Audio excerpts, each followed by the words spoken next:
மலையெல்லாம் இருக்குங்க. இந்த லொகேஷனுக்கு மலையெல்லாம் விட்டுட்டாங்க. இல்லைங்க அதே இடத்தாங்க இது, மலை எடுத்துட்டாங்க. இதை கேட்டோன்னு ஷாக் ஆயிட்டாங்க. மலைமுனி மகாதேவர்கள் பேரை கேள்விப்பட்டிருக்கேன். முதல் முறையா நான் கல்ல பார்த்தேன் சின்ன மாதங்கள்.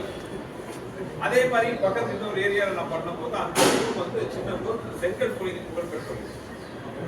அந்த செங்கல் சூழலை ஒன்றாவது நான் பழக்கம் நடத்தும் போது அந்த செங்கல் சூழலின் உண்மையாளர்கள் வந்து ரொம்ப ஒரு அனுபவசாலி, வயது முதிர்ந்த ஒரு பெரியவர். அவர் வந்து ரொம்ப வருத்தப்பட்ட என்ற ஒரு தகவல் சொன்னார். நாங்கள் வந்து ஜெனரேஷனா பரம்பரையா வந்து இந்த ஊர்ல நாங்கள் எல்லாமே வந்து செங்கல் சூழ தொழில் பண்ணிட்டு இருக்கோம். எங்களுக்குள்ள ஒரு கட்டுப்பாடு இருக்கு. இந்த அளவு தான் மண் எடுக்கணும். ஏன்னா இயற்கைங்கிறது நமக்கு சொந்தம் இல்லை. இயற்கைங்கிறது நம்ம முன்னோர்கள் நமக்கு போனாங்க. நம்ம வருங்கால சந்தை அதுதான் இயற்கை. அதனால நாங்கள் வந்து மண்ணை வந்து அளவாக தான் எடுப்போம். ஏதோ கிடைக்குது